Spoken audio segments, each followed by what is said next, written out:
I thought I knew my best friend, trusted him with everything, my secrets, my life, my wife. But one night, he betrayed me in ways I never imagined. I walked into a nightmare, a scene that haunts me every second since. Her tears, his smirk, the smell of betrayal in the air. It was all too real. He stole something sacred, leaving us shattered. Now I'm left with a burning question. Should I keep silent or should I make him pay? In that moment, my world changed forever, and there's no going back. Chapter 1. A Friendship Begins. My name is Andrew Johnson. I grew up in South Philadelphia as the oldest of 2 kids. My dad drove a postal truck and my mom stayed home with us. My story starts when I was 12 and we moved into our first house. Our new home was a small row house on a narrow street, like many others in the area. At that age, my world was pretty small, just that one block. When I visit my old neighborhood now, I notice there are hardly any trees or plants left. Everything seems gray. Down the street, just 10 houses away, lived my grandmother. My great-grandmother lived a few streets over. In our community, families liked to stay close by, no matter where they came from. I was a shy kid and didn't make friends easily. I was also taller than most of my classmates, which made me a target for some bullies. A couple of years before, I had a few altercations on my old block, enough to know how things worked. But now, in this new place, I felt like I was starting all over again. One boy who didn't like me was called Tank. He was shorter than me, but made up for it with his size and attitude. One afternoon, while I was coming back from the corner store, he challenged me. Unfortunately, during our first encounter, he broke one of my bags. That made me really mad. I knew I was going to be in trouble with my mom for that. If I was getting punished, I wanted him to face consequences too. The altercation didn't last long. I hit Tank with a quick punch to the eye and he fell hard.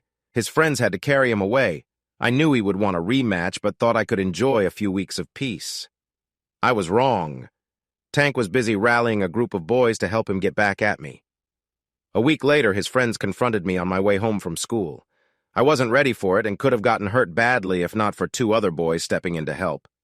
I didn't know their names, but I'd seen them around. They went to the local Catholic school. The smaller one rushed in and took on 2 of my challengers all by himself. His friend stepped in right when it looked like he was in trouble from behind. I had never seen anyone intervene like them. They worked together fearlessly and moved with confidence.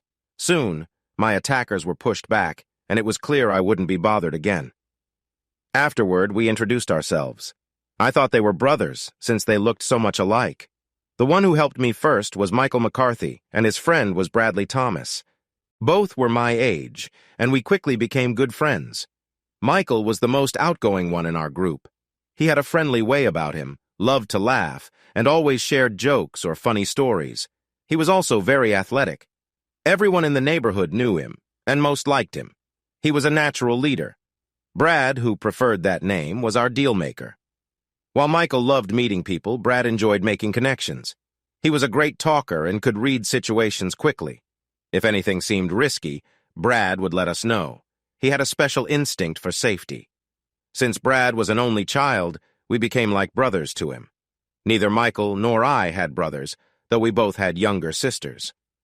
Michael's sister was much younger, by 7 years, while my sister was just 2 years younger than me, but she often acted like she was the older one. At the time we met, Michael had recently lost his father in a fire.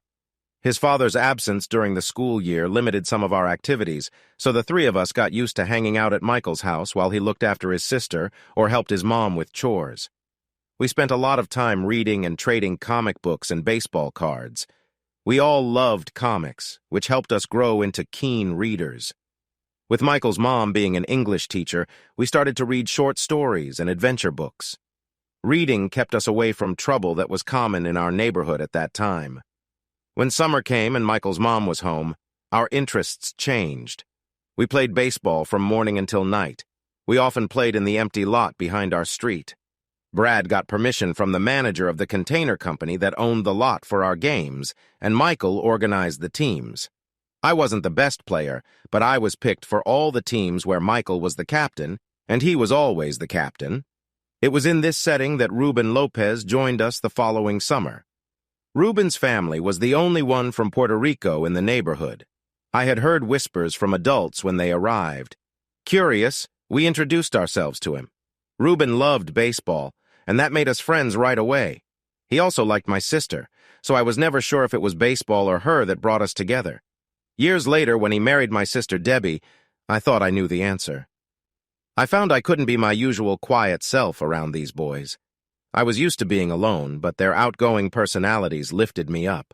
Michael liked to pull me into conversations, and Brad encouraged me to meet new people. Looking back, I can say that I made most of my other friends through them. For the next 6 years, we were always together. By the time we turned 18, we were thinking about college. My grades were good, and so were those of my friends. We had big dreams. Despite what our parents and some teachers thought, Michael, Brad, and I applied to the University of Pennsylvania. Over those 6 years, we had become an unofficial study group. I went to public school while they were in a Catholic school, but we still shared notes and assignments. I helped Michael with math when he needed it, and he helped me with English. Brad loved science, so he guided us with those subjects. Our teamwork paid off. We all scored well on the SAT, over 1,400. Ruben had different plans. He wanted to be a military officer. After graduation, he joined the Marines and later became a captain in intelligence. When we were accepted into the university, our parents were thrilled. They never thought we could get in. Most kids in our neighborhood didn't go to college, especially an Ivy League school, so we became the talk of the town. Our timing was just right. The university wanted to attract more students from the city, and we were lucky to benefit from this shift. They offered us scholarships, but we also had to take on a lot of student loans. For me, it was more debt than my parents' mortgage, which scared them, but I was determined. Since we were such great friends, it was a given that we would be roommates. In late August of 1978, we moved into a 2-bedroom suite in one of the new dorms. We lived on the 13th floor of a 24-story building. Michael lost a coin toss and got the smaller room, while Brad and I shared the larger one. This was my first real experience away from home. I had often ridden the bus past the university and dreamed about being a student there, but the reality was surprising. The campus was huge, with nearly 100,000 people working there and about 20,000 students. It felt like a city of its own. I might have been too nervous to engage if not for my friends. They always encouraged me to join in, and it helped that people often mistook us for football players as we walked around. At that time, Michael was 6 feet 2 inches tall and about 210 pounds with broad shoulders and short black hair. A casual observer might notice that Michael resembled actor George Clooney, although Michael had a more defined build and a captivating smile. Brad was a bit taller than Michael at 6'3" and was solidly built, though not as muscular. He also had black hair, styled longer than Michael's. The first thing people noticed about Brad was the cleft in his chin and his bright blue eyes. His voice stood out too. He was rarely quiet. Except while sleeping, Brad talked constantly. I was the same height as Michael, but he weighed about 20 pounds more than I did. I have been told that my eyes are unique, but I don't see it myself. Other than that, I am pretty average, especially compared to my friends. To Michael, the university felt like a larger version of our old neighborhood. He quickly made friends all over campus. In just a few weeks, he knew most of the freshman class. I was surprised at how many professors, teaching assistants, secretaries, and janitors he knew by name. He always introduced me to everyone during our walks. Over time, my initial nerves about being there faded as I met more people. Brad was busy making friends, too, especially with the female students.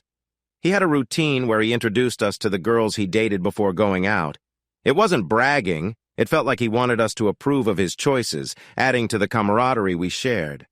I didn't really get his reasoning, but since we were meeting some amazing girls, I didn't question it.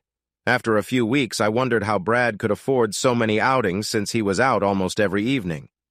Michael told me that Brad had a knack for attracting girls from wealthy families who enjoyed spending time with him. I was baffled by how he managed it, and he often had us join for double dates. The girls came from all walks of life. Brad genuinely enjoyed their company. I sensed that sometimes Brad was a bit too charming for his own good. Many girls were hesitant about going out with him alone on their first date. I, on the other hand, had little experience with dating. Brad was introducing me to women almost every day. Soon, these introductions led to double-date invitations. I accepted every one of them. Looking back, I realize I might have gotten carried away. By the second month of school, I started dating 2 to 3 times a week. When I wasn't preparing for a date, I was reflecting on previous ones. These women quickly became my focus. Unfortunately, my grades began to suffer. At the end of my first semester, the associate dean told me I might lose my scholarship if I didn't do better. This was a clear sign that I needed to change. By the time Christmas break came, I decided to stop accepting any date invitations. When the new semester started, I focused entirely on my studies. I missed spending time with the girls. Although nothing serious happened between us, I loved talking with them and being around them. They saw the world differently, which I found refreshing. They were interesting people, and sometimes I was caught off guard by a spontaneous moment that was more surprising than I expected.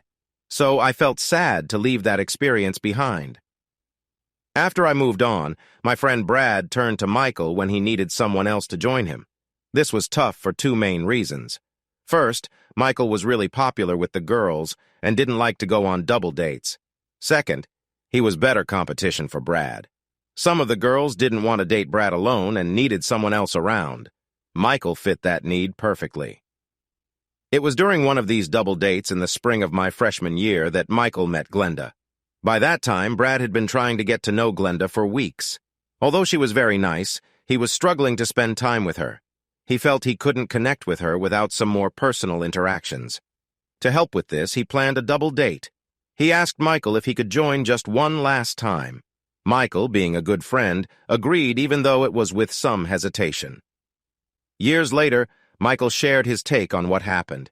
He learned that Glenda was actually trying to get Brad to stop pursuing her. Even though she liked his jokes and found him fun, she didn't have romantic feelings for him and definitely didn't want a closer relationship. She thought the best way to get Brad to move on was to distract him, so she arranged for Brad to go on a date with one of her friends. As was typical for him, Brad had the girls come to our apartment at the start of the night.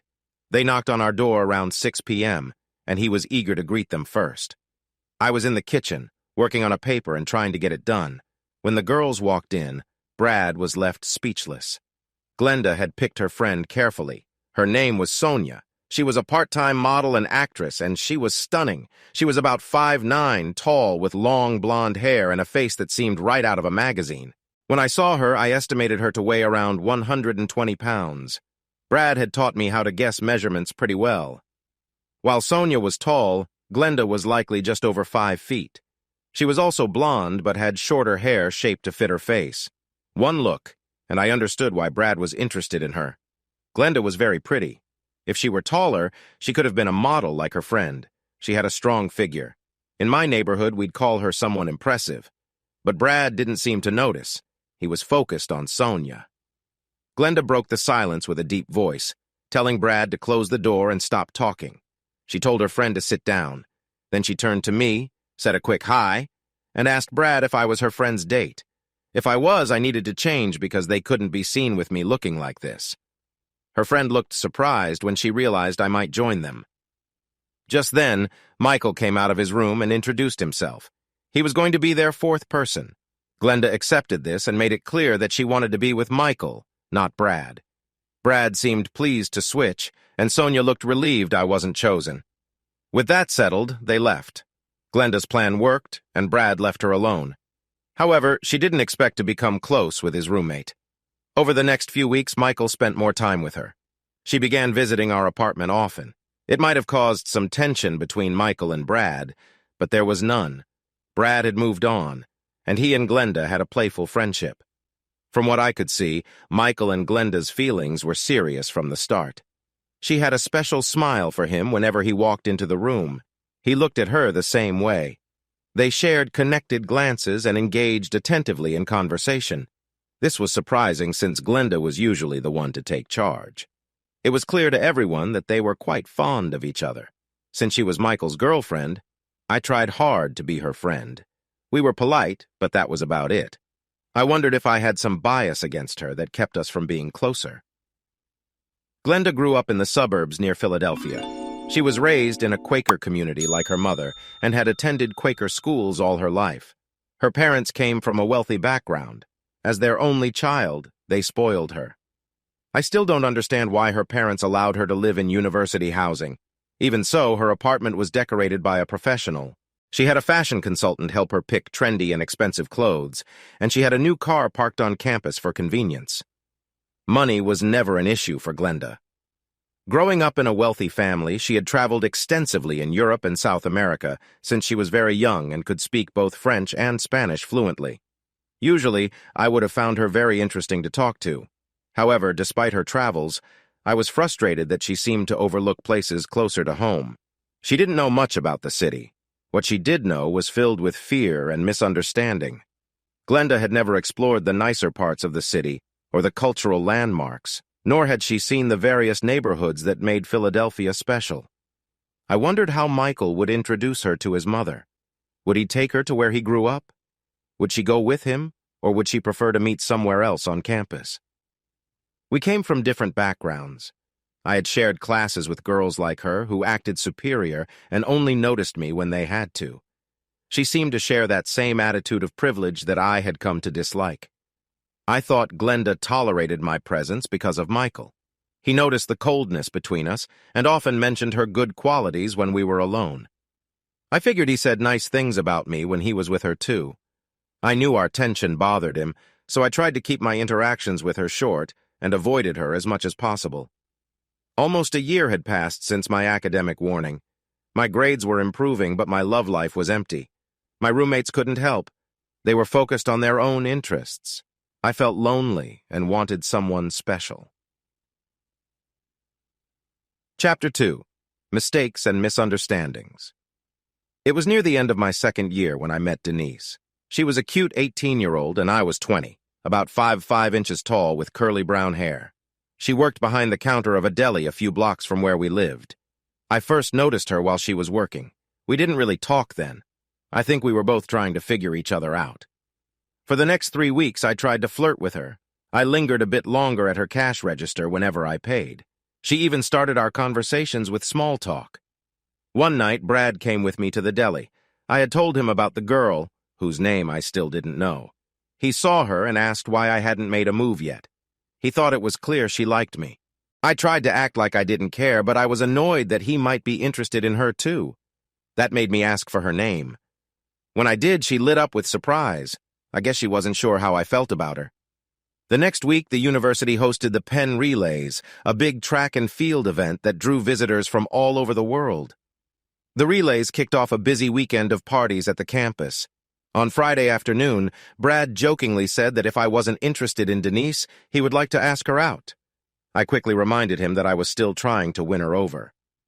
There's an unspoken rule in our group. Friends don't pursue each other's romantic interests. Once someone states their feelings for a girl, she's off limits until he says otherwise. Even if a relationship ends, the girl remains unavailable until it's clear that she can move on. Brad knew this well, and his comments about Denise bothered me. To make my intentions clear, I told him we had plans for the evening and asked him to leave for the rest of the night. Even though I hadn't really planned on seeing her that evening, I found myself at the deli arranging a date. Denise came over after work, and I took her to a party on the rooftop of our building. We danced for a while, enjoying each other's company and connecting beneath the stars. For the next 40 minutes, we were completely engaged in conversation and laughter. I suggested we go back to my apartment, and she agreed. The walk felt long because I was nervous about what would happen next. Once we were inside, our connection deepened as we shared more intimate moments with gentle touches and smiles. I felt a warmth and closeness that was new to me. We shared a softness, taking our time to learn about one another. I was captivated by how easy it felt, just being there with her. As we sat together, I couldn't shake a feeling of apprehension.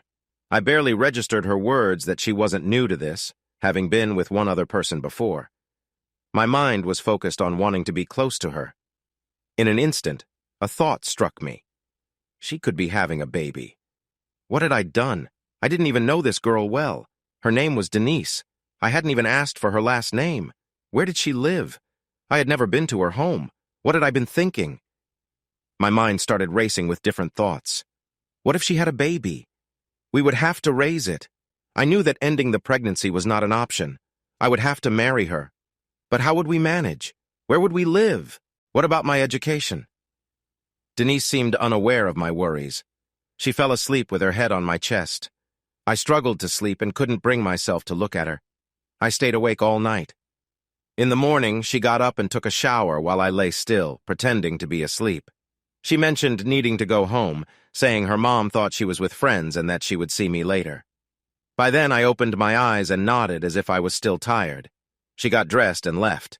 Panic washed over me. Oh God, please let me out of this. I promised I would never let something like this happen again.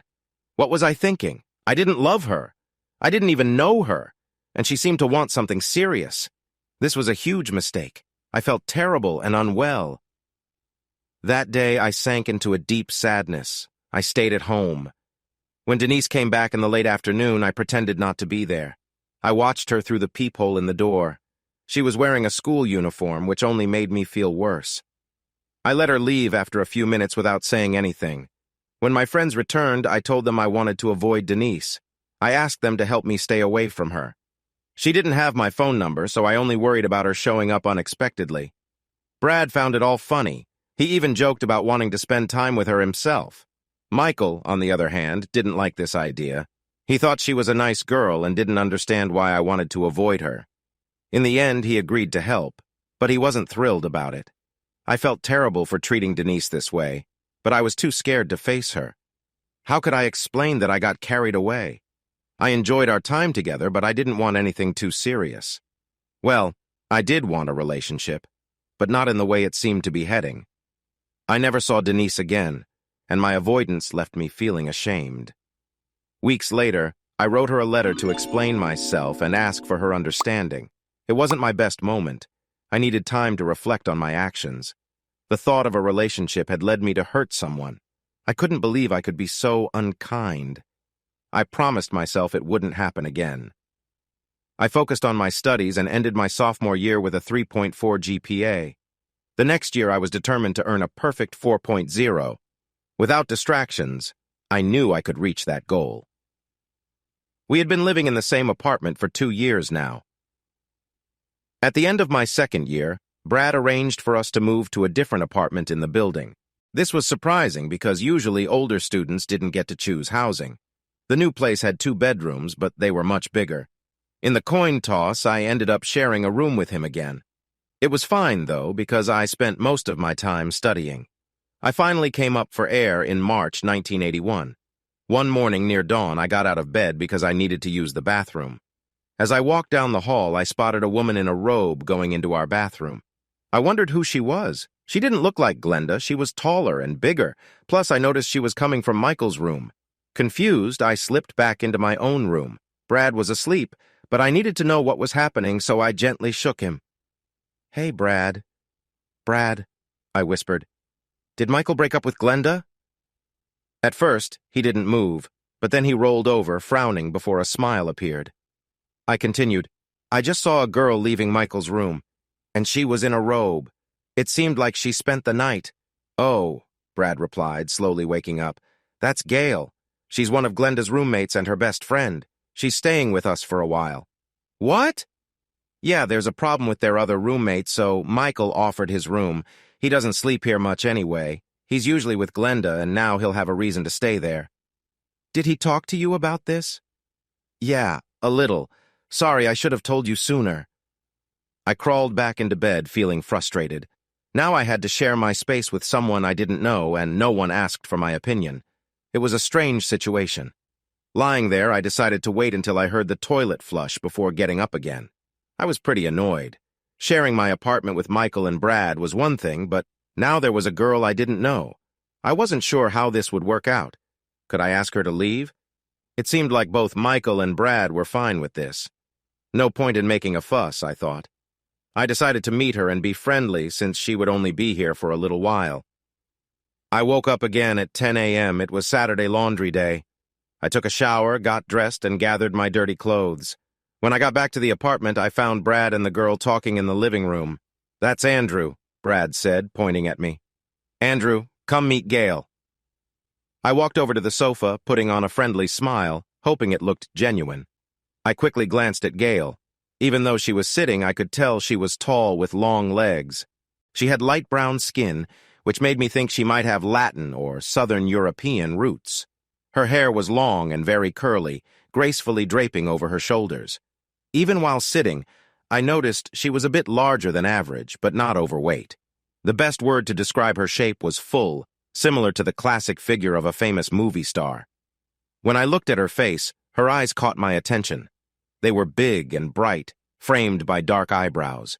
She had a serious expression, but there was also a softness in her gaze as she watched me approach. Suddenly, my smile felt real.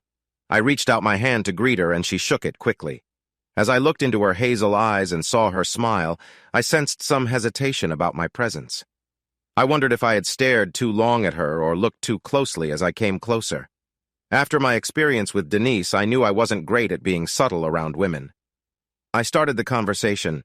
"So, Gail, how long will you be here with us?" It might not have been the best way to start, but I needed to find out. My tone showed my discontent with the situation, and she reacted accordingly. She seemed offended. "I hope to be here just a few more days. I'm trying to keep it short. Michael said it would be fine, but I don't want to be where there might be more issues," she replied.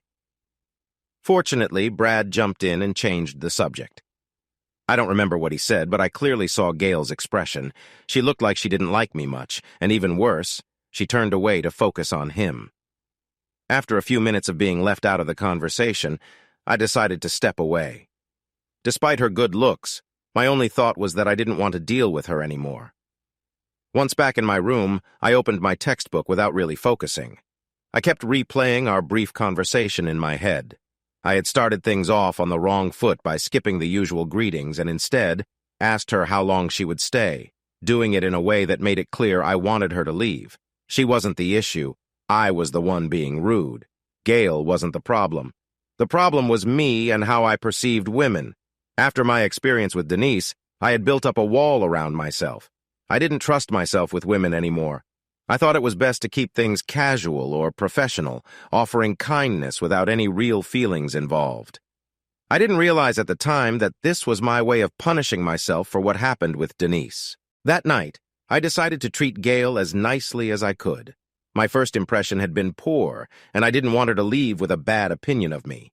Brad had mentioned that Gail would be our guest for a few days, but those few days turned into 7 weeks. By the end of her stay, she had become like our third roommate. Contrary to my initial thoughts, Gail Montoya turned out to be a wonderful person to be around. She made a great impression right away by putting fresh flowers on our dining table. Gail made our kitchen and living spaces feel fresh and open. She moved the furniture around to create more room and put things back where they belonged. If any items didn't fit there, they found their way to our room. Some might think Gail just stepped in and took charge, but that's not true. She talked with us before making changes, and many of her ideas were ones I hadn't considered. It was her excitement about these changes that encouraged us to go along with her suggestions. I don't want to give the impression that Brad and I were messy. We kept things reasonably tidy, at least according to our standards. But sometimes we left clothes lying around and didn't pay much attention to the dishes in the sink. Once Gail moved in, the dishes were always cleaned up, and we quickly learned that leaving clothes scattered was unacceptable. She didn't have to say anything specific. We just wanted to keep her happy. How did she manage to create such a big impact so fast? It was simple. She cooked. Gail loved to cook and asked if she could prepare meals for us. She looked directly at me when she asked, perhaps sensing I had been hesitant about her staying with us. Of course, Brad and I said yes. This turned out to be a great choice because she was an amazing cook. The wonderful smells from our apartment spread quickly, and soon enough our neighbors were reintroducing themselves in the elevators and lobby. We found many uninvited guests showing up for dinner. At first, they were there for the food, but soon enough, they were there for Gail. She was not just a great cook, she was also charming and could chat about anything.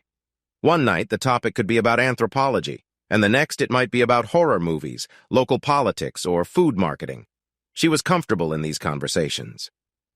While the guys tried to flirt with her, she stayed focused and engaged in discussions. It seemed like she didn't notice their advances, but if you wanted to see her smile and her eyes light up, just mention baseball. I found that out by chance. One afternoon, after the Phillies lost to the Dodgers, I was changing TV channels and made some comments about the pitching team. I thought I was alone, but I heard Gail agreeing with me from her room. We started talking, and I was surprised by how much she knew about the game. Like me, she had attended the 7th game of the World Series a few months earlier. She remembered the excitement as the Phillies won their first championship in 98 years, cheering so hard that she lost her voice. Her passion for the game was inspiring. She had been with us for 3 weeks, but this was our first real talk alone. It lasted nearly 3 hours. We sat side by side on the couch while she shared her thoughts. She would often make light gestures to emphasize a point. These were friendly gestures, but they made me feel a bit flustered. Until that moment, our apartment had been so busy with visitors that I rarely had a chance to talk to her one-on-one. Most of my time with her was spent helping prepare dinner or washing dishes afterward. Even during those tasks, we mostly stayed quiet, though I thought I caught her looking at me more than once. Now I learned that she was a baseball fan, too. I was starting to really like this woman. I began to pay attention to her every time I was near her. Of all Gail's qualities, her kindness stood out to me the most. She was naturally caring, especially toward the homeless people who lived around the campus. I don't think I ever saw her walk past someone in need without offering help. Sometimes this made others uncomfortable, but I always felt proud to be with her during those moments. When she wasn't in class or busy with friends, Brad was always around, taking up her time. If he and I were vying for her attention, he was winning. Part of me was okay with that, but another part felt jealous. It was confusing. One night, after my job at the library, I decided to stop for a few beers. The bar was lively, and I stayed until it closed. The fun and the drinks helped me forget about Gail for a little while. Around 2 a.m., I walked into our dark apartment. After so many beers, I was tired and struggling to find my way. I took off my shoes and quietly closed the door, not wanting to wake Gail. I knew being drunk wouldn't help our already limited relationship. I felt my way along the wall toward my room. Halfway down the hallway, I heard sounds from her room. Worried she might come into the hall, I hurried to my room and shut the door quickly. I thought I had been quiet, but then I heard talking from her room. It was a little muffled, but I recognized Gail's voice. She seemed to be upset, and someone was speaking to her. I held still, trying to listen. It was Brad. He was in there with her. From what I heard, they weren't studying. I knew I had to leave. Seeing them together every day was one thing, but listening to them was too much for me. The fact that it was Gail made it even harder to handle. I could easily stay in the roof lounge until morning. I picked up my pillow and blanket and quietly left my apartment. When I got to the lounge, it was empty.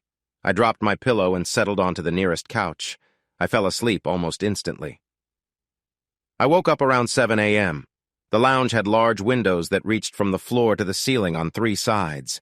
Someone had opened the curtains, and the bright light was hard to ignore. Whether I liked it or not, I had to head back to my room. When I got back to my apartment, it was empty. I took a shower, got dressed, and made myself some breakfast. Just as I finished eating, Glenda called out for Gail.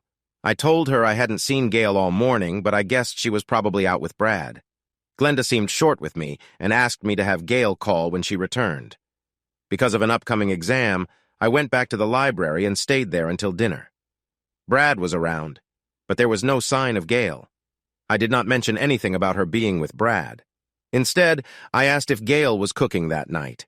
He then told me she had moved out. Without asking him anything more, I went to her room. Her clothes were gone, and all her belongings were missing too. The pictures from her dresser, the posters on the walls, even her curtains were gone. I went into the kitchen and saw that her cooking tools were missing as well. There was no doubt now, she had left. I asked Brad if he had helped her move, and he just said no. When I asked where she had gone, he said he didn't know. He didn't seem happy, so I decided not to ask any more questions. It was strange that she left so suddenly, but I knew she had been with us longer than expected. A few days later, Michael visited the apartment and asked where Gail was. I told him she had moved out without telling me she planned to leave. I also suggested he talk to Brad since I was the last person to know about Gail. Michael seemed to think I might have had something to do with Gail leaving. He said that Glenda believed I had driven Gail out of the apartment. I assured him that was not true. At first, I had been cautious about becoming friends with her, but now I realized I missed her. I didn't try to find out more about Gail. I wanted to, but the thought that she had been with Brad held me back. I had no reason to be so concerned. We were just roommates, and it was a plus that we got along. By the end of April, people rarely mentioned Gail. It felt like she had never been there. I wondered why she had left. Brad suggested there had been some disagreement between the women, similar to the one that had caused Gail to leave her last place. I figured that meant she and Glenda had a falling out. That made sense and explained her sudden exit and Glenda's sadness. One Friday night in late May, Michael stopped by again. Glenda was out visiting her mother and would be away for the weekend. Her parents had just separated, and her mom was feeling very down about it. We were relaxing in the living room, watching a game and enjoying a couple of drinks. It was just Michael and me since Brad had already left for a concert. Michael seemed restless, and it was clear he had something to share. "I'm going to ask Glenda to marry me," he said. "Am I supposed to be shocked? When did she say she wanted a ring?"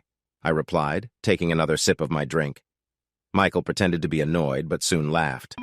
"Well, she hinted that she didn't want to wait until I finished law school, but honestly, that doesn't bother me.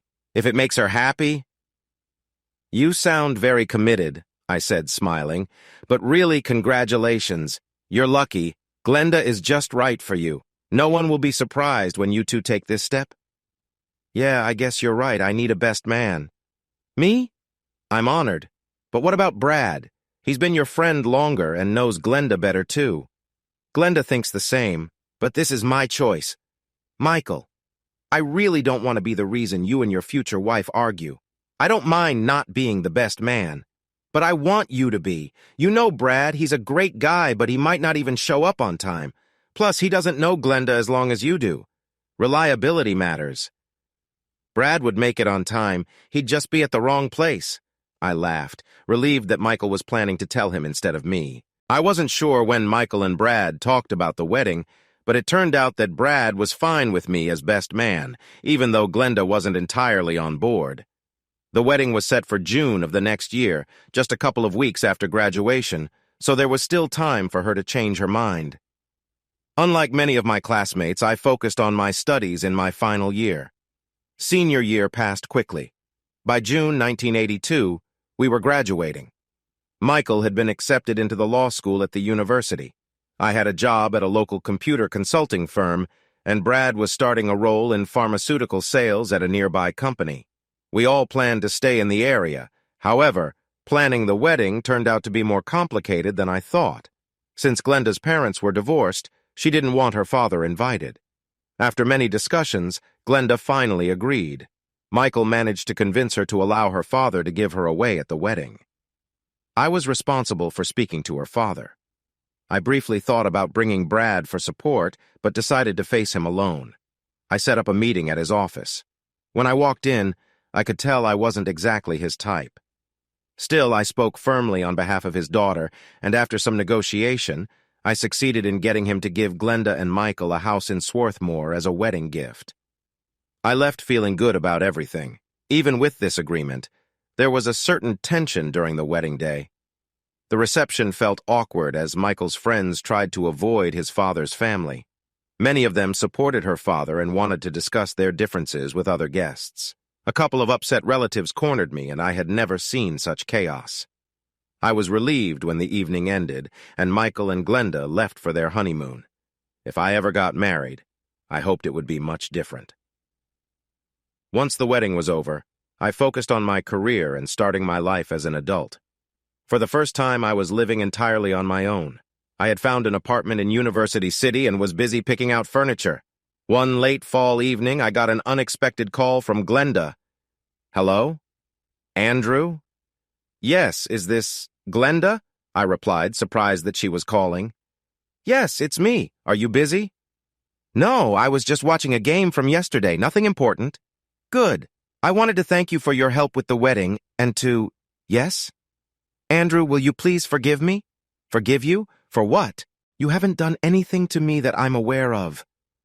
"Actually, I have. I haven't treated you right. I kept my distance on purpose. When Michael told me you would be his best man, I didn't agree with it. I was upset with you because of Gail. I thought you were the reason she left the apartment. After what happened with another girl, I thought you did the same to her. I was wrong." "I never told Gail to leave," I said, interrupting her. I never wanted her to go. My voice almost broke. I understand that now. Michael explained everything to me. He also told me why he chose you as his best man. I never realized how close you two are. You are his best friend. He trusts you more than anyone except his mother. Or me. It really hurts him that we don't get along. I'm truly sorry for my mistakes. Can we start over? Yes, we can start over, I replied sincerely. Before she could speak again, I wanted to lighten the mood and avoid discussing Denise, as I was still reflecting on my past actions. So, how was the honeymoon? Was Hawaii as amazing as they say? Oh, it was beautiful. The beaches were incredible and the resort was wonderful. We visited all the major islands. We even went snow skiing. Our conversation flowed easily from there. We talked like old friends, and I discovered that she had a great sense of humor. By the end of our chat, my feelings about Glenda changed completely. We weren't best friends, but we were no longer at odds either. I felt relieved after our talk. A few nights later, she called again to ask about my apartment and whether I had finished furnishing it. When I told Glenda I was still working on getting my place set up, she offered to help me shop and decorate. She thought it would make my home feel cozier and could help me meet new people. For the next few months, Glenda and I spent Saturdays finding items to furnish my apartment. I'm not sure how she managed it with her busy life. She was already working 2 jobs, especially since her brother Michael was in law school. While the house was a gift, maintaining it was a significant responsibility, especially with all of Michael's school costs. I appreciated her help. What man wouldn't enjoy the company of a lovely woman? Spending time with her gave me a chance to know her better. Our relationship wasn't romantic. I viewed Glenda more like a sister, and I think she saw me the same way. She wasn't the snobby person I had thought. In reality, she was friendly and thoughtful. I learned that her father liked to show off. He often surprised her with gifts and even hired someone to decorate her apartment. He chose everything about the car he bought for her and had it delivered. She had never asked for these things and felt a bit awkward about it, not wanting to upset him by seeming ungrateful. However, everything changed when he was unfaithful to her mother. His actions led to a divorce, which was a difficult experience for Glenda. She stopped accepting gifts and sought to be more independent. After that, her mother became her main family connection. Talking to Glenda made me think more about the implications of unfaithfulness. I saw how much her father's actions affected not just her parents, but also her. Glenda was profoundly impacted and began to question many things in her life, including her relationships. Even though she didn't say it directly, I could sense that sometimes she wondered about the depth of Michael's feelings for her. When they had small disagreements, something common for newlyweds, she would often reach out to me. At first, I suggested she talk to Michael about it, but later I realized she primarily wanted someone to listen rather than to seek advice. With Michael busy with school, she didn't want to add to his burden, so spending time with me and chatting was a nice break from her jobs and family pressures. After Glenda and I got close, Michael started a fun tradition that we still enjoy today. We began holding monthly poker games at their home. The usual players were Michael, Brad, and me, with our friend Ruben when he was in town. The 5th player would change, depending on who was available. These games became our main way to stay connected. Chapter 3. Betrayal and Obsession. 3 years went by without many changes in my life. I was earning good money in a job I liked. My colleagues respected me, and I was moving up towards management.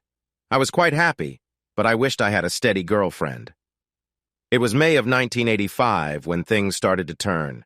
Michael was about to finish law school. One Sunday afternoon, we were relaxing on his patio.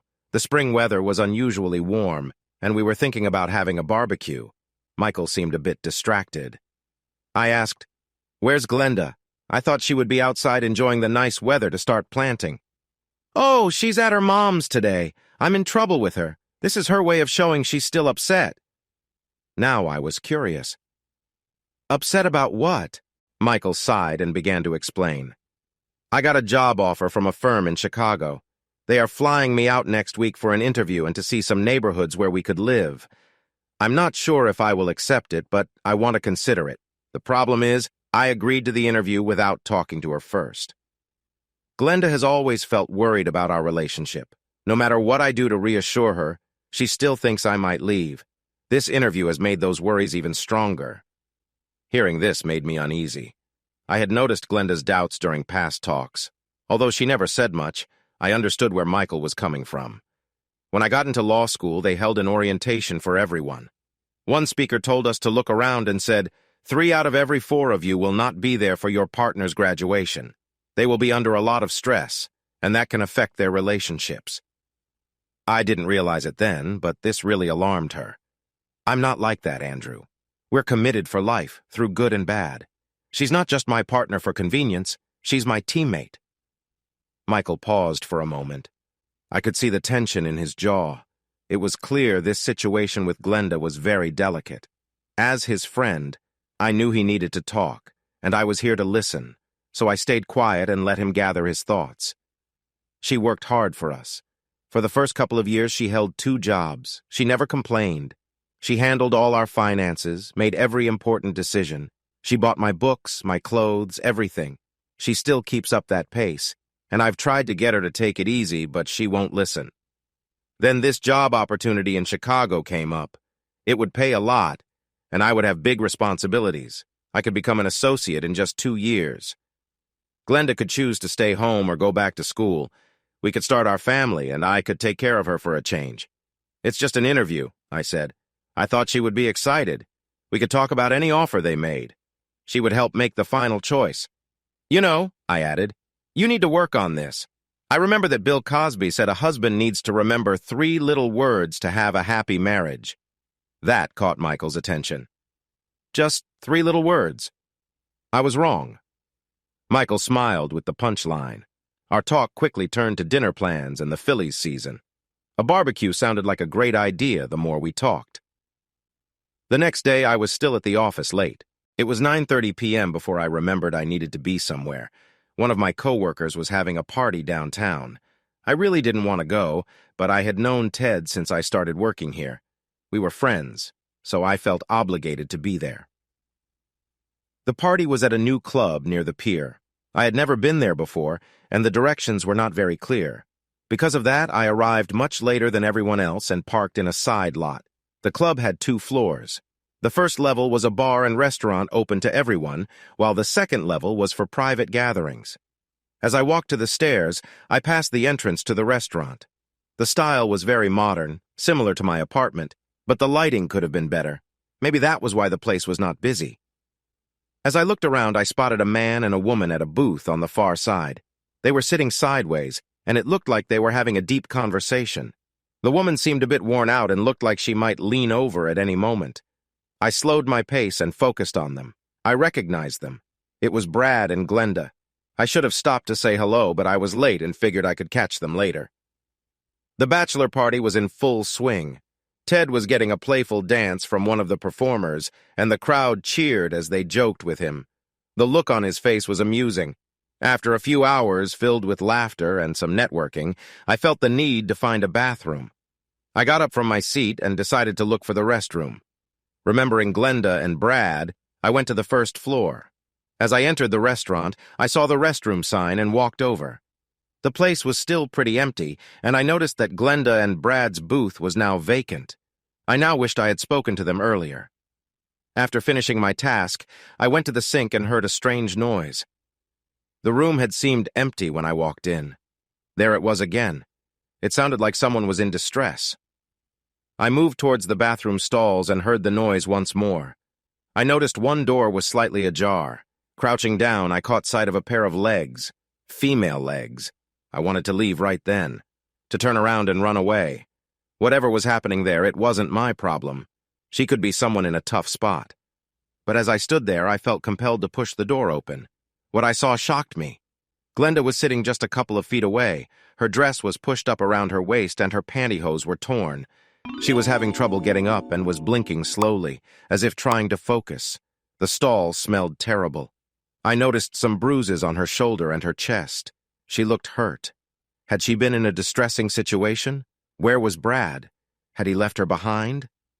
I found myself staring at her, lost in thought, while she softly whispered, "Andrew?" "Yes, Glenda, it's me. What happened? Are you okay?" Of course, she wasn't okay, but what does one say when seeing their best friend's wife in such a state? "Ooh, my back," she said weakly. I reached out to help her sit up. She looked at me, but her eyes seemed distant. "Andrew, please help me get out of here." "Oh my God, Glenda, don't move," I said as I started searching for coins. "There are payphones outside," I added, finding a few quarters. Glenda suddenly grabbed my arm, her grip surprisingly strong. "No, please don't call anyone. Just take me home." "But Glenda, you might be hurt. You need help." "Andrew," she said, closing her eyes, tears starting to fall. I saw fear in her eyes and nodded. "Okay, let's get you out of here." I took her elbow and wrapped my arm around her for support. I began to pull her dress down to cover her. Then I spotted her purse. "Can you walk?" I whispered, as her head was close to mine. "Yes." I guided her out of the bathroom, hoping nobody would see us as we left. Luckily, no one seemed to notice. I decided we would take the closest exit and helped Glenda through the door. We stepped into the parking area and I saw my car. This was my first visit to this club, and I had parked in the wrong spot of the lot. That mistake turned out to be helpful as I opened the door for her and gently helped her into the seat. I then walked around and got into the driver's seat. "Where's your car?" I asked her while she adjusted her clothes. "At the Park and Ride in Swarthmore. I took the train to meet Brad, and then he drove us here," she said, looking out the window and not at me. After she fastened her seatbelt, I started the car, and we drove off. Glenda lived about 40 minutes away. She was quiet the whole time, and I was grateful for that. If we talked, I might feel the need to turn around and go to the nearest police station. It was clear she had been in a tough situation, and now I was helping her get home safely. I couldn't believe how foolish I had been. When we arrived at her house just after 1 a.m., I was relieved to see Michael's car. I walked Glenda to the front door and rang the bell. After a few moments, I realized Michael wasn't home. Glenda leaned on me and looked up, wondering why we were standing there. "Michael's in Chicago. My keys are in my purse," she said. I carefully lowered Glenda onto the step and searched through her purse. After trying several keys, I finally opened the door. Glenda seemed to be moving a bit better now. She walked into her living room and sat down on the sofa. Then, suddenly, she began to cry. She looked like a little girl who was very sad. Watching her cry made my heart ache. Before I knew it, I was sitting beside her with my arm around her shoulder. She continued to cry, but it was quieter now. Only the little shakes of her body showed that she was still upset. We sat there for a long time. My arm started to hurt, and when I shifted, I noticed Glenda had fallen asleep, her head resting gently against my shoulder. She looked so peaceful, like a child resting. I thought it would be okay, so I closed my eyes and drifted off to sleep too. As the morning light came in through the curtains, Glenda began to wake up. She moved and then sat up as she remembered what had happened and how she ended up here. I looked at her to gauge her mood and see if she was ready for the conversation we needed to have. She smiled as I kept watching her. "How are you feeling this morning?" I asked. "Oh, I'm a bit sore in a lot of places." "I need to take a shower. That will help," she said, placing her hand on mine as she added, "Thank you." With determination, she stood up and went upstairs. I got up and stretched. The grandfather clock said it was a little after 6 a.m. It was time for coffee, so I headed to the kitchen to gather what I needed for my morning brew. Later that morning, Michael called from Chicago. I was there when Glenda took the call. She sounded good on the phone, but I could see her face. She was nervously biting her lip while she listened to him. Before they hung up, he said he liked Chicago, but the job offer was far less than what they had promised before the interview. When Glenda ended the call, tears were welling up in her eyes. She realized that her meeting with Brad wasn't needed, but she was determined to keep this from Michael. I knew I would have to talk to her again later. We couldn't keep this secret forever. She needed to understand that the sooner she told Michael, the sooner we could separate ourselves from Brad. Her plan meant keeping him around while pretending everything was fine. Could I handle that? Was I a good enough actor? Still, I had promised her I wouldn't tell. I would wait until Michael returned. She would be more open to discussion when he was home. While I waited for Michael, I thought about the issue with Bradley Thomas.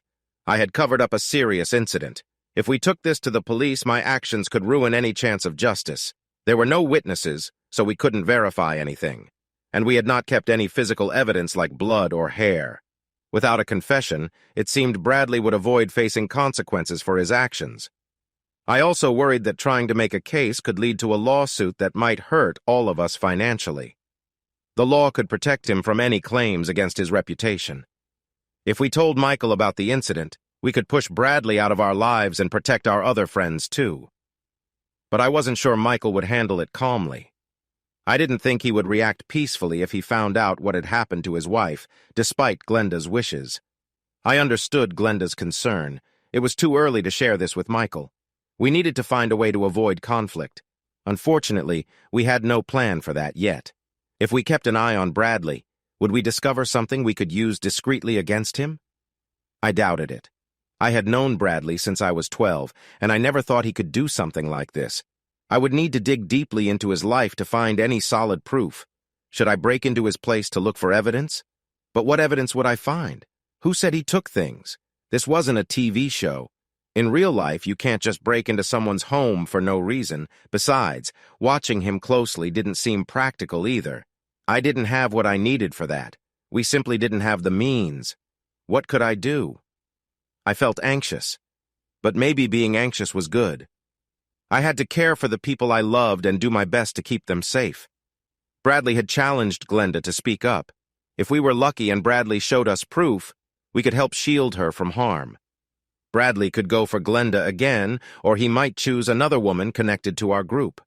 I was single, which left Reuben and my sister. Without thinking too much, I called Reuben to meet up. An hour later, I shared everything that was happening. He was family, and I trusted him to keep it secret. He also understood the concerns for Debbie, just as I did. Bradley had always been nice to her, even if he saw her less now that she was married. It was unlikely she would be targeted, but then again, he hurt Glenda, who seemed the least likely victim. Reuben and I agreed. If he noticed anything unusual from Bradley towards Debbie, he would handle it discreetly. In that rare case, I would help him manage it. But Glenda still seemed to be the most at risk. Given how he acted before, it was possible he might try to hurt her again. People thought Bradley wouldn't act the same way again. His incident at a public place was likely a one-time occurrence. If he tried again, he would probably approach her when she was home alone, especially if Michael wasn't there. I couldn't let that happen. I would stay with Glenda whenever Michael was out of town. I would protect her, and she would agree because I could keep quiet with Michael, which put some pressure on her to tell him the truth, and that remained my goal. To help with this, Reuben agreed to train me. He wasn't teaching me self-defense, though. No, we would focus on serious fighting techniques. We would learn about handling weapons and close combat. If I had to face Bradley, it would have to be decisive. I was uneasy about the thought of hurting someone. Reuben and I argued about this well into the night.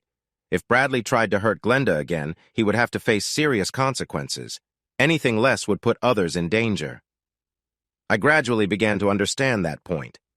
When I left Reuben early the next morning, I felt confident that we could at least protect the two women who were most at risk from Bradley.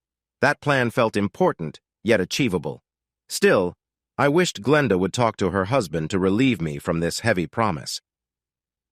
The next day, when I spoke with her, she accepted my offer of protection. She would let me know when Michael was out of town and when she was home alone. We discussed it as though it were only a temporary arrangement. When she felt ready, she planned to share everything with her husband. Looking back on those conversations, I can hardly believe how naive I was. I sometimes wonder why some men feel the need to come to the rescue. We drop everything to be the hero without even thinking about it. Even though the intention is good, it can be a risky trait. I had no skills in protecting Glenda. When I started training with Reuben, it became clear that I wasn't good at shooting and couldn't fight well at all. After months of practice, I finally felt like I could handle myself against Bradley if it ever came to that. By then, I had learned more than a few ways to defend myself. I think now that my pride might have stopped me from making Glenda talk to Michael. As the months passed, the need for truth became less urgent. We never discussed it openly, but we both knew we were avoiding that conversation with him. When Michael had to leave town for a few days, Glenda called me ahead of time. I was able to work from home when needed, so I quickly packed a bag and headed to her place. I decided to always keep a bag ready for such situations. The first time I visited, I wanted to check on the security of the house. I felt anxious and looked at all the windows and doors on the first floor and in the basement. I made notes of any weaknesses I found. This led to setting up a security alarm and cameras at the main entrances. I'm not sure how Glenda convinced Michael to let this happen, but the systems were installed shortly after I suggested them. Glenda told Michael about the baby and he was thrilled. Because it was his first child, he stayed close during her pregnancy. This might have played a role in getting the security system in place. With Michael around, I felt less worried for a while. I thought maybe I had been too cautious about Bradley. That feeling changed when their daughter, Renee, was 3 months old. Michael had a 2-day trip to Atlanta for work. Glenda called to let me know, and I got to her house right at the time he was leaving. I usually timed my visits for when Michael was leaving in the shuttle. Back then, I had a car phone, so I could call Glenda right before I arrived and check that she was alone. On my previous visits, I parked further away to watch him leave, but this time I arrived just after Michael had gone. As I turned onto their street, my car phone rang. It was Glenda, and she sounded very worried. Bradley's car had just pulled up in front of their house. I told her that I was just moments away and not to let him in until I got there. After I hung up the phone, my mood changed. I felt focused on the possible meeting ahead. I thought about my training and the skills I had learned to handle trouble. I had practiced for situations like this, and my training kicked in quickly. When I arrived next to Brad's car, I saw him standing there. He had no items in his hands, and he looked like he was on a professional visit. We greeted each other like usual and waited for Glenda. She seemed a bit anxious, even though she tried to act normal. I don't remember what reason Brad gave for stopping by. Glenda and I had already prepared our own explanation. I was there to fix their computer after a supposed virus. We played along with that story. In the end, I think Brad believed us. He stayed for about half an hour and then left. Glenda was very upset when we were alone. After this encounter, my worry returned. I promised myself to be more careful. I started training in self-defense with Ruben. I even bought a gun and went to a shooting range. I got much better with my skills. That was the only time I met Bradley at Glenda's house when it was just the three of us. We saw each other at poker games, birthday celebrations, holiday parties, and casual get-togethers. I tried to be my normal self around Bradley, but it was difficult. More than once, he noticed I seemed quieter. I had become more focused on listening to him, hoping to find hints or mistakes in his words that could help us. Sometimes I overthought what Bradley said. When this happened, I would watch his condo and see where he went for a few days. Those outings didn't reveal much, but I stayed hopeful. Mostly, they helped ease my tension. I felt like I was doing something. When Bradley wasn't around, I would ask our other friends about their conversations. The word spread that I was envious of Bradley's success. That rumor helped keep my cover. I was sure he didn't suspect what I was really thinking. As I became more aware of the possibility of trouble, my behavior slowly changed. I became more reserved and less social. I felt like I was waiting for an important moment when I would need to take action. Until then, I kept preparing and waiting. This secret between Glenda and me lasted almost 3 years after her experience. I kept my promise to her. Because we had spent so much time together, my loyalty to her grew stronger. I was less likely to betray her trust to Michael now than when we first agreed to this. We felt like partners in a quiet scheme. We were both waiting for a chance to act. Chapter 4. Places in the Heart. The weekend brought an unexpected change for me. I was taking care of my nephew Aaron while my sister and brother-in-law enjoyed a long overdue getaway. It was Ruben's idea for me to watch Aaron. He thought I needed a break because I was too stressed from the situation with Glenda. Looking after a 6-year-old would help me relax and see things differently. Aaron and I were having a great time reading one of his favorite books when he mentioned that he was hungry. What was I thinking? I realized that the food I had at home wasn't fit for a child. Even my cereal seemed boring. So, with Aaron by my side and a shopping cart in hand, we decided to go to the supermarket. Instead of driving, I thought a half-mile walk would be good exercise for us both. To be honest, my main goal was to wear Aaron out before his afternoon nap. I quickly found out that 6-year-olds aren't fans of just walking around, and they can get distracted easily. By the time we reached the store, I was worn out from trying to keep up with him. Once inside, I felt relieved and let Aaron lead the way through the aisles. He picked most of the food for his meals, and I stepped in only when I noticed he was leaning toward too many sweets. Once our cart was filled with what he needed, we headed to the checkout. Outside, Aaron was full of energy, but in line, he held my hand, and I felt a wave of protectiveness wash over me. A small smile appeared on my face. As I looked ahead, not really focusing on anything in particular, I noticed the cashier. I recognized her but couldn't figure out from where. She wasn't from my old neighborhood, so it must have been somewhere else.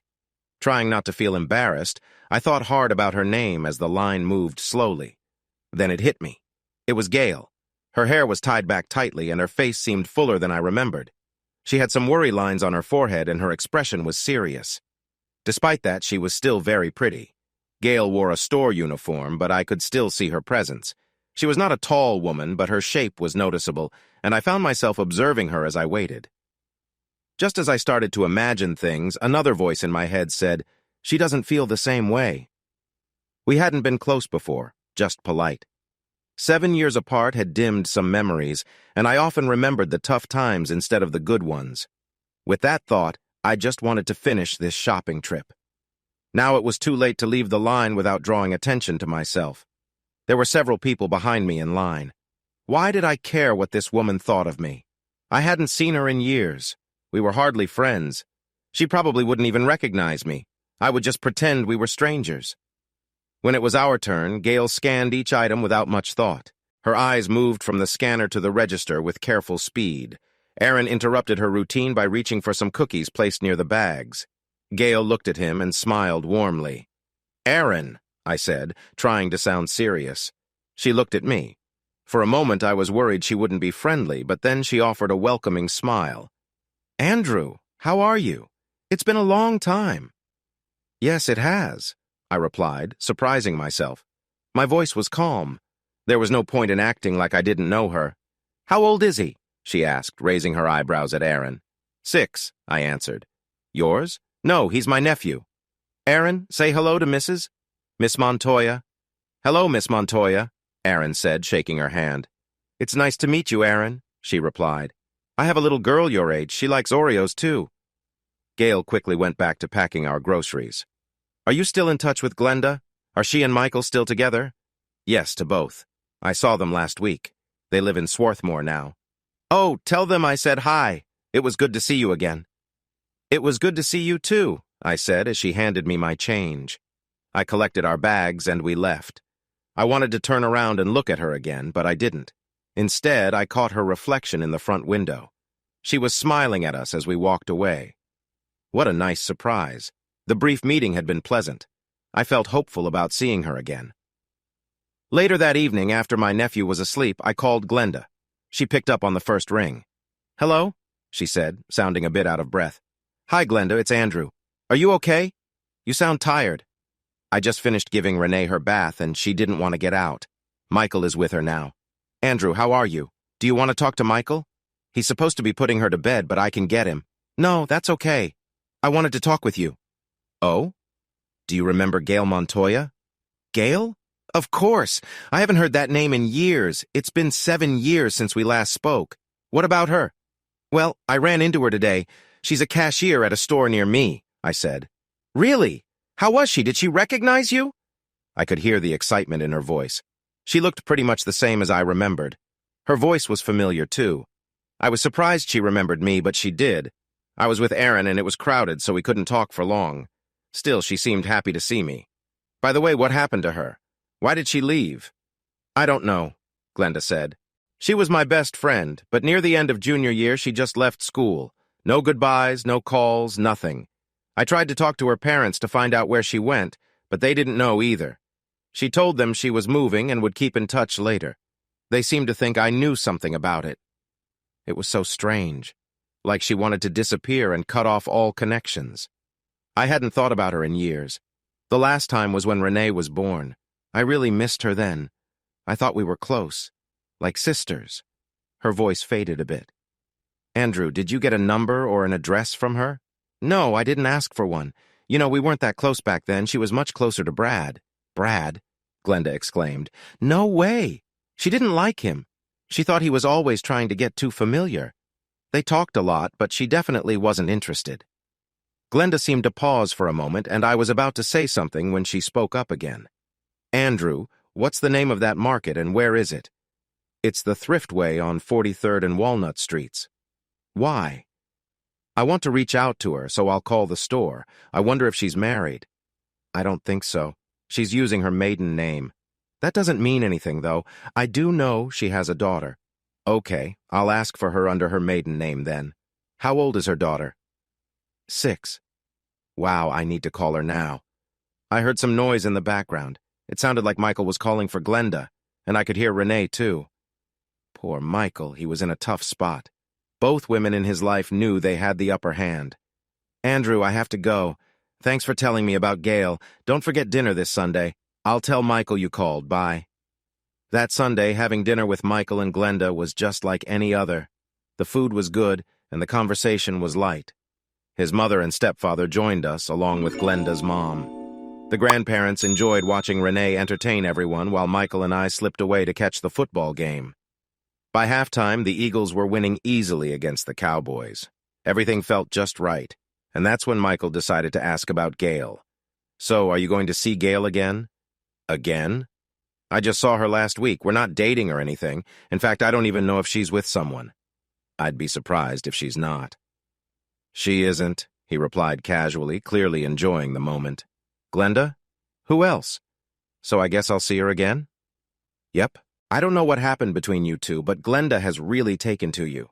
She talked to Gail, and it sounds like something is being planned. Michael laughed as he said this. I almost spilled my drink. I hadn't seen Glenda in 7 years. So much had changed. To think we were even close now seemed far-fetched. Yet there was Glenda claiming we were a match. Amazing! I started to chuckle. Will Glenda tell me more about this? Michael found humor in my reaction, too, but he was clearly relishing my surprise. Nah, you'll have to find out for yourself, he said before straightening up. Glenda mentioned that Gail has a daughter. Are you okay with that? I think so. She's been a single parent for 7 years now. Things are different when you're on your own. I hope you're not just looking for something casual. As I looked at Michael, I could see he was serious.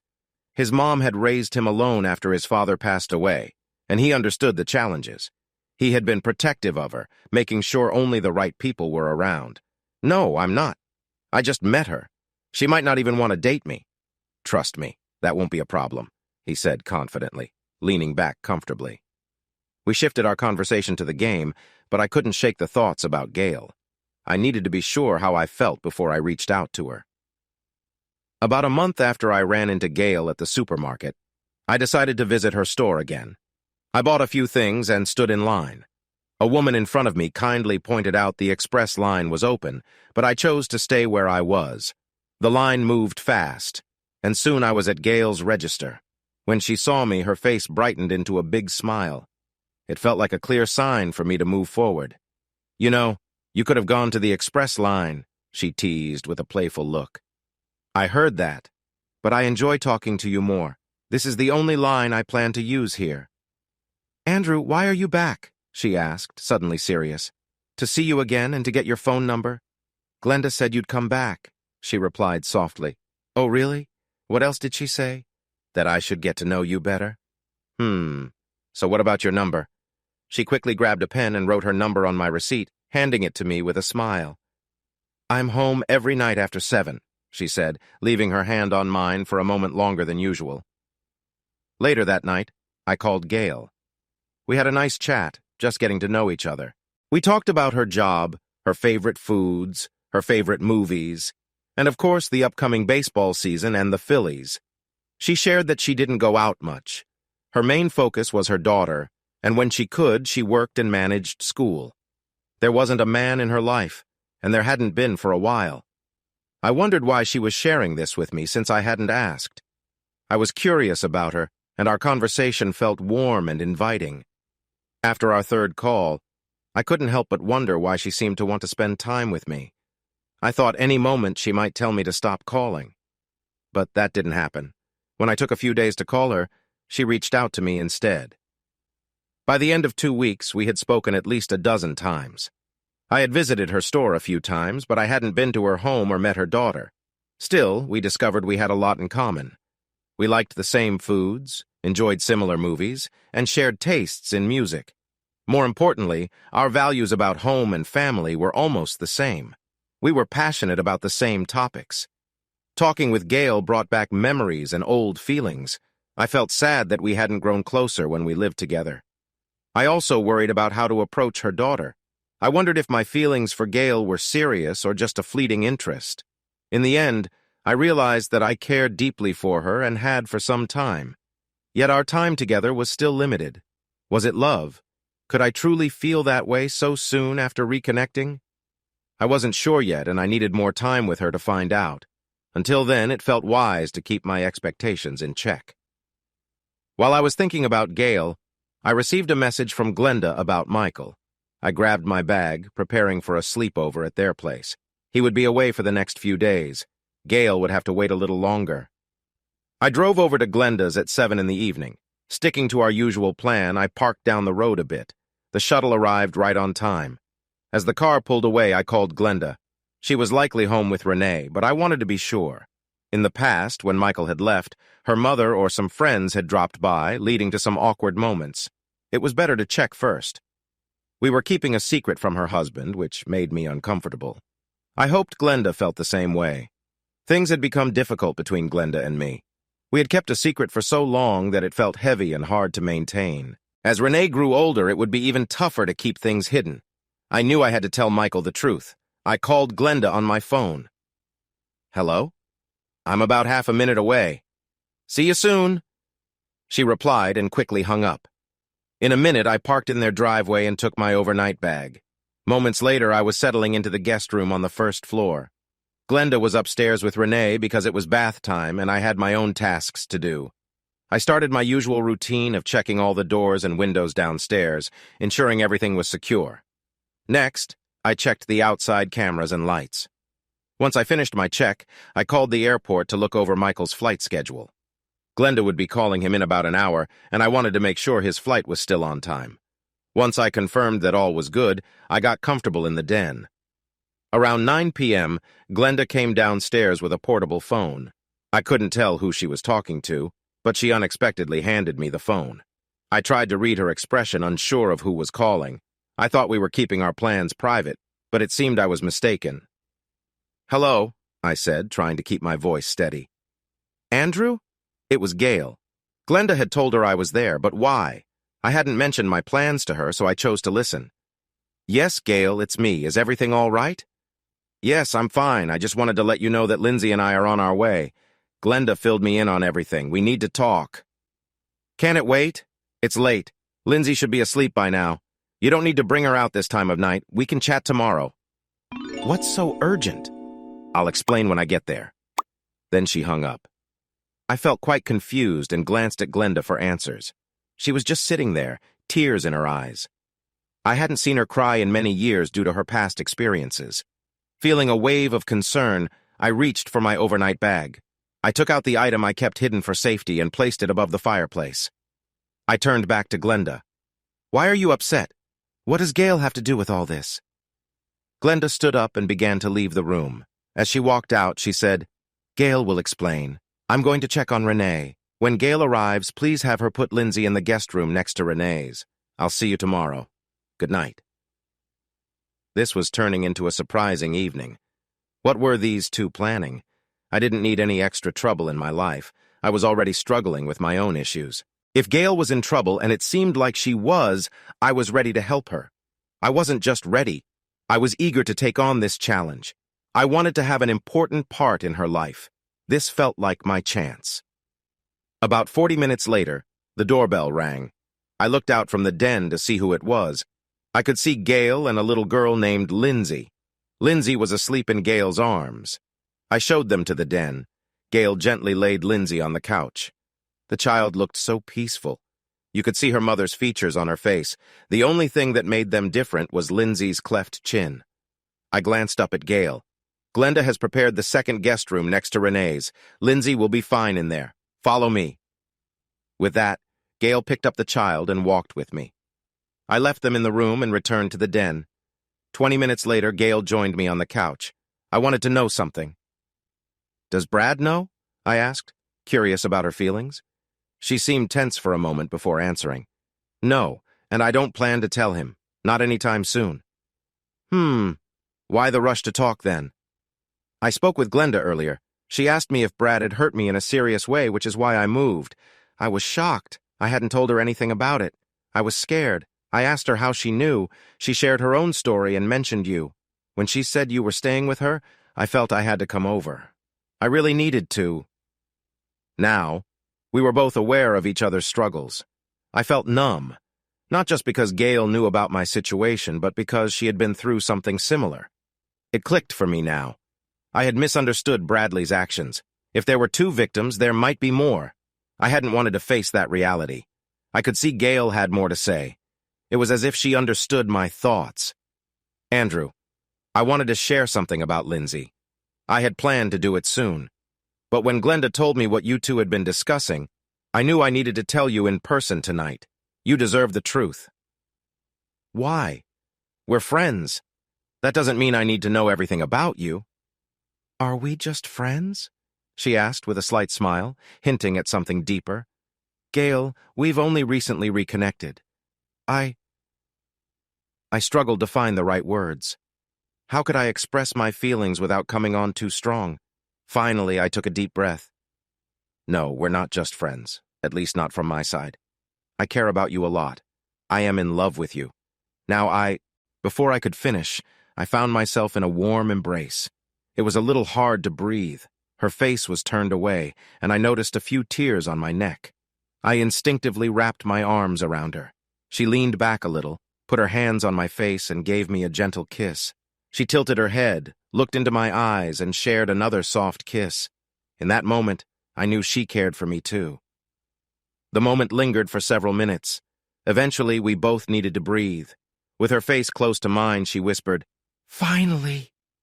She nestled against me as I held her close, her head resting on my shoulder. We stayed quiet together.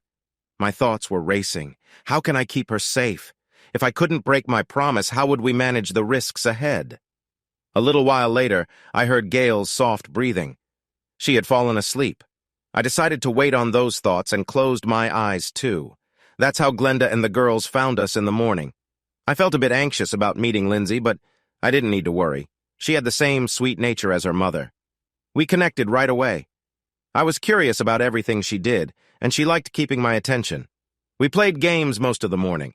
For such a young girl, she was very polite and thoughtful. It was impossible not to like her. I noticed how she treated Renee with care, helping her play and being patient when they talked. Her mother's influence was clear in her behavior. Watching Lindsay helped me admire Gail even more.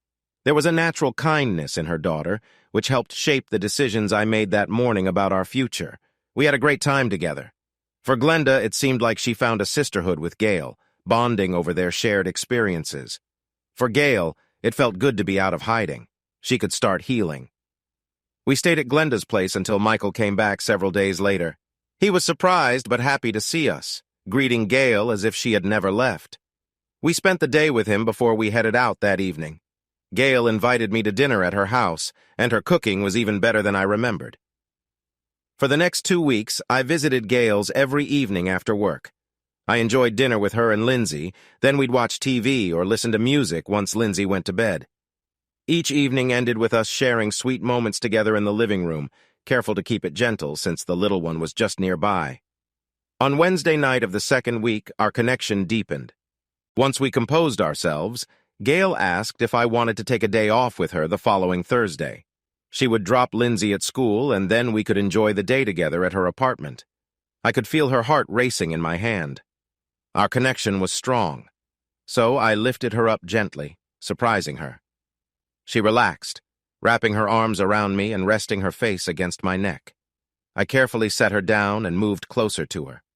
I shared a soft kiss, while one hand gently caressed her. When my lips touched hers, she instinctively pulled back slightly, but her reaction seemed to bring her delight. I continued to kiss her, and she breathed in deeply, appearing to enjoy the moment. I leaned in again, and when I reached her lips, she responded warmly.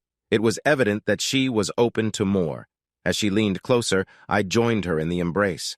We took our time, ensuring that it felt right for both of us. As we held each other, she stayed close, pulling me in. We were lost in the moment, feeling a deep bond.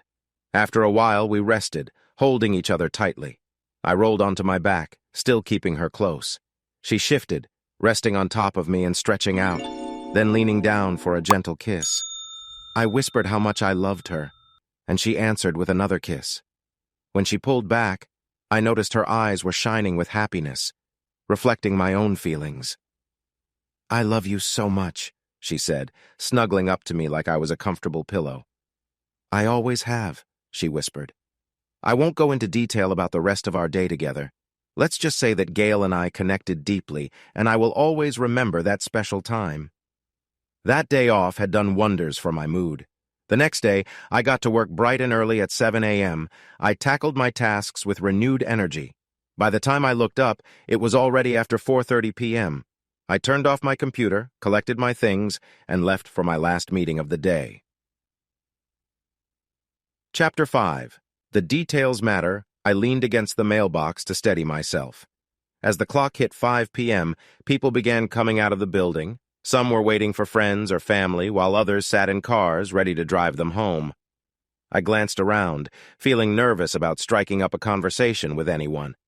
I spotted Bradley walking alone. That was good. I wanted to stay under the radar. If he had company, someone might recognize me. I quickly walked behind him and caught up as he reached the corner, standing with others for the light to change. "Brad," I said, tapping his elbow gently. He turned around with a friendly smile. "Andrew, what brings you here? Trying to bribe me so I won't win all your money at poker tomorrow?" He laughed.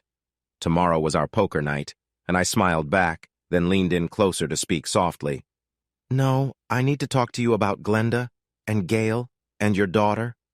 Brad's smile faded as he blinked a few times, trying to process what I said. I could tell it hit him hard. I mentally prepared myself for the next part of my plan and led him to a nearby park bench. Once we were seated, I shared what I knew. When I finished, I waited quietly as he filled in the gaps of my story. We talked for nearly an hour. I could tell Brad was sincere as he recounted events about both women. Maybe because it was just the two of us, he felt more comfortable. I had decided not to bring a recording device, which now seemed wise. What we discussed would remain between us. The next day at work, I felt more at ease than I had in a long time. During a staff meeting, I spoke passionately in support of our budget request and responded well to several challenges from upper management. I usually just listened, but this time felt different. My coworkers noticed my change in attitude. Many congratulated me afterward for helping to get our plans approved. The rest of the day went smoothly, and I felt a new sense of confidence. That evening was poker night. I arrived early, and Michael welcomed me in. We worked together to prepare snacks. Glenda was busy with Renee getting her ready for bed. They both came downstairs to see me. I hugged Renee, who gave me a sweet gesture of affection. Glenda stood nearby, smiling and looking lovely. She was expecting again, and her baby bump was starting to show. Her cheeks had a healthy glow, and she seemed happier than ever. The detailed way he described each encounter made me very uneasy. These women were easy targets for him. He took advantage of their trust and feelings of safety.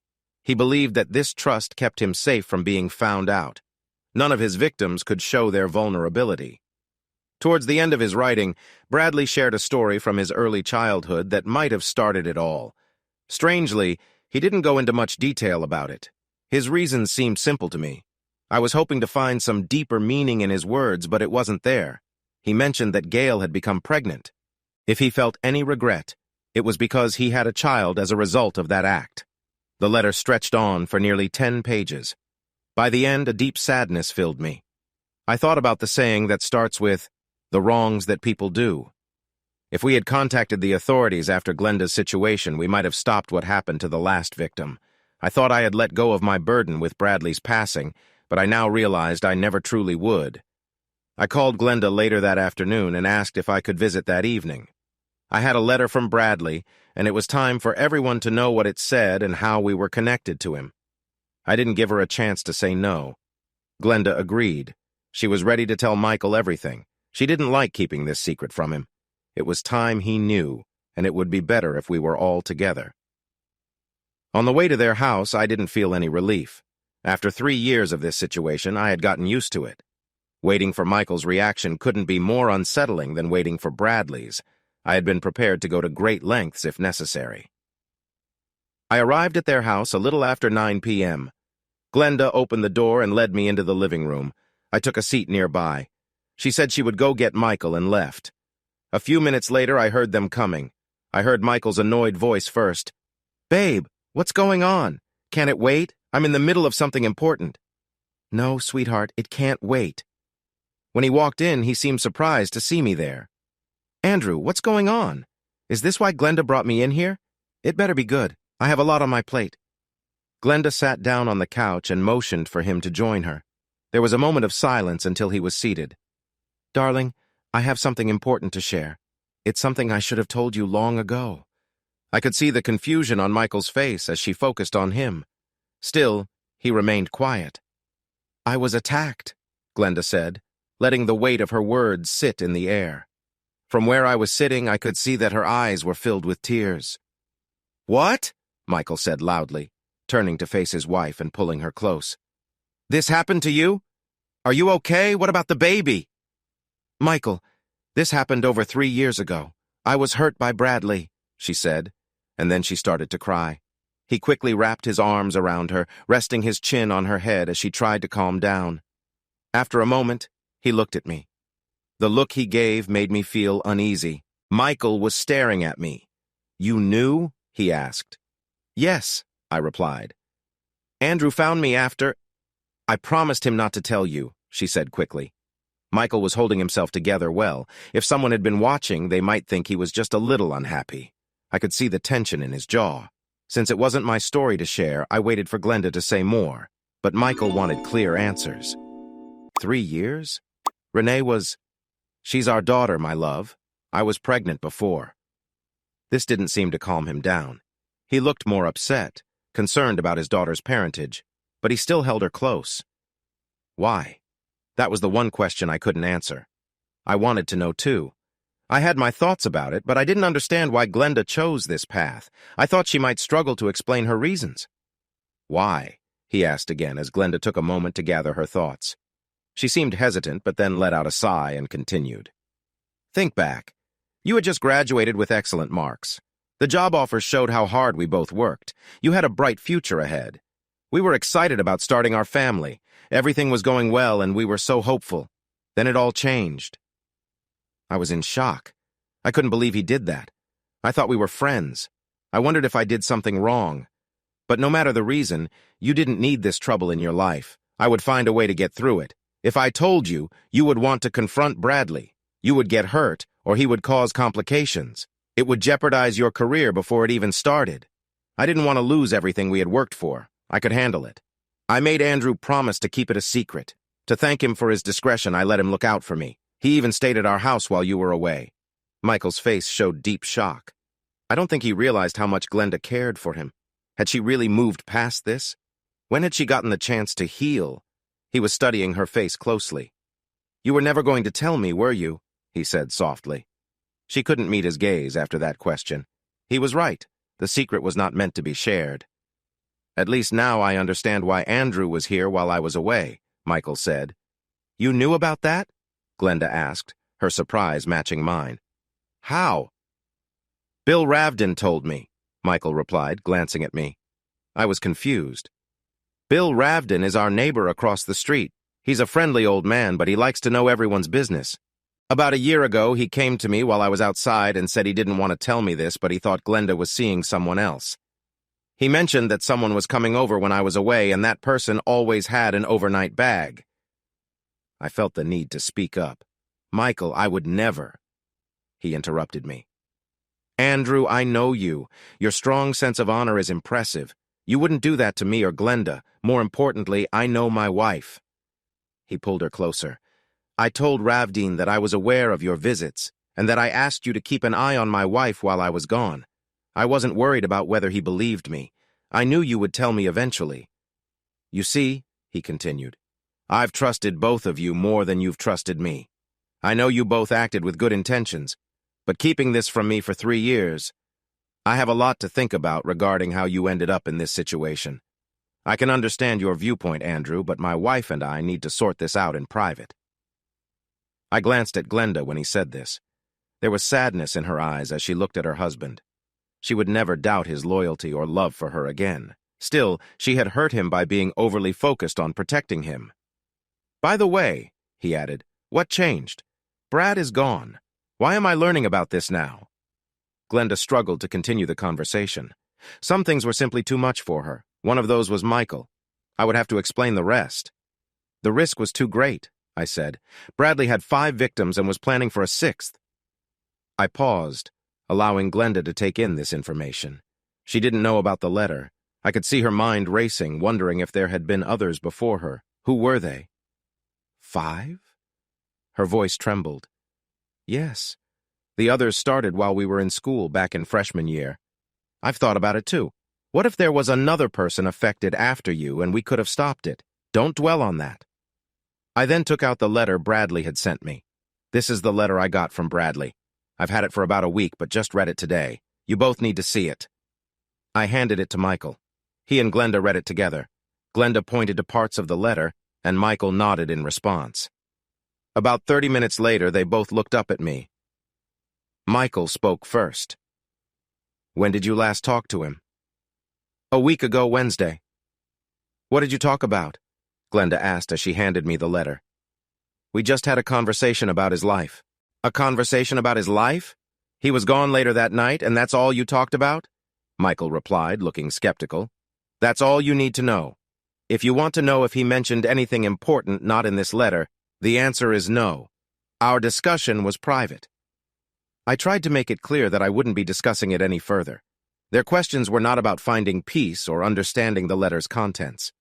When I learned about Bradley's actions towards Gail, I felt he was doomed, but that was too much to share with them. I had come to understand something about the darker side of people, something that those who hunted wrongdoers after one to learned. If a troubled person tries to justify their actions, there is little that a listener can truly understand from their words. I believe that Bradley didn't grasp why he caused pain to those he claimed to care for. He could list the facts, the times, the places, and the people, but he couldn't explain his feelings or reasons. I had read that letter many times, and that missing understanding was something I had to accept. My friends would also feel the same way. It struck me as odd that he changed his behavior after Glenda. For almost 3 years, he didn't harm anyone. Then a few months ago, he started targeting another woman. I might have intervened just in time. That thought gave me a bit of comfort and a sense of reason. As I expected, Glenda wouldn't let it go. She had one last question. I knew she had to ask. Andrew, you promised not to hurt Bradley. Tell me you... I did not harm him, Glenda. She nodded slowly, seeming relieved that Bradley was to blame on his own. I could also see her worry for me reflected in her expression. Michael shared that same concern. I stood up to leave, but had one more thing to mention. The funeral is tomorrow at 11. We are expected to go. We'll be there, Glenda replied. With that, I walked toward the front door. Michael followed closely behind. As I turned to say goodbye, he offered his hand. His grip was firm, and I noticed tears in his eyes. Our handshake and the look we exchanged said everything we needed to communicate. As I drove away from their house, I remembered the night Bradley left this world. People say you come into this life alone and leave it the same way. I never agreed with that idea. We all come into this world with one person who usually loves us unconditionally. I always thought it was a wonderful gift to leave this life with someone who truly cares for you by your side. Bradley William Thomas made a choice he planned out for himself. He did this in his bathtub, leaving behind an arrangement he had thought through carefully. I followed his wishes as best as I could, changing the water once to ensure it wasn't the only thing people noticed. This small detail helped me navigate his apartment without drawing suspicion, just as I did during happier times. No, I didn't hurt him. He chose to do this by himself. I was there to keep him company during his final moments, just like I promised him in the park that day. We talked about our childhood and the positive memories we shared. For Brad, this was his chosen path to find peace. In those last moments, he felt like my friend again, and I cared about him deeply. Epilogue: a soft breeze welcomed us as we got out of the car and made our way to the restaurant. Instead of the chilly weather we expected, it was a warm, sunny afternoon, perfect for a graduation celebration. I noticed that Gail and I were holding hands as we walked through the parking lot. It was something we always did in public. I appreciated this small gesture. It showed the closeness we shared over our 15 years of marriage. Most days it didn't require a second thought, but today was special.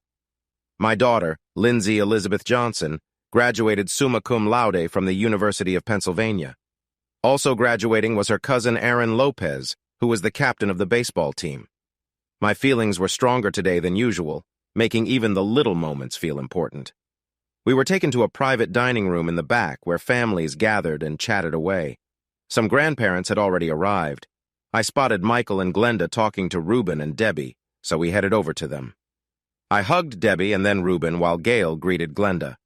Once we exchanged pleasantries, we settled back into our earlier conversation. Michael was looking across the room at his oldest child. Renee was talking to Aaron while standing with our sons, Matthew and Jeffrey. Michael's other two daughters were there as well, although they were too far for us to hear their laughter. What caught our attention was that Renee and Aaron were holding hands. Did I miss something? Are Renee and Aaron together now? I asked, surprised. At that moment, my wife gave my hand a gentle squeeze, pulling my focus towards her. She looked over at Glenda, shaking her head slowly. I understood what she meant. I hadn't noticed. Glenda got it too, as did Debbie. The three of them started to laugh.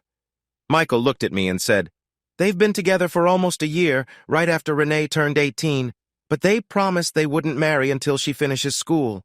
That way, Aaron has 3 years to build his career." "I don't think Renee will wait that long," Glenda added with a giggle.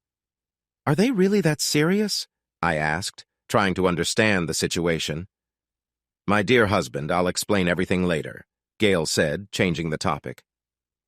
Just then, I saw Lindsay come in with her date, Peter, and her little sister, Amanda. The little girl adored Lindsay, and Lindsay felt the same. Amanda begged me to let her ride with them to the restaurant. Before I could respond, Lindsay picked her up and they were off. Soon enough, Amanda was happily back by her mother's side. Amanda had just turned 3 and was a delightful surprise for us. After having 2 boys in quick succession, we waited 10 years before welcoming her into the family. I don't know why we waited, but she was a wonderful addition. Lindsay gave her mother and me big hugs. I was beaming with pride. "Hi, Mr. Johnson, Mrs. Johnson," Peter said as he shook hands with both me and Gail. Lindsay then introduced everyone to Peter. "This is my godfather and Uncle Captain Reuben Lopez and my Aunt Debbie." Peter greeted them warmly. "And this is my other godfather, Judge Michael McCarthy, and his wife Glenda." Peter turned to Lindsay and said, "You have 2 godfathers?" "Yeah," she replied with a big smile, linking her arm with his. "I'm lucky to have 2. Hey, audience! If you like this video and want to keep up with more thrilling stories, make sure to subscribe to Prince Cheating Tales and hit the notification bell. You don't want to miss out on our upcoming adventures. Thanks for watching, and we'll see you in the next wonderful story.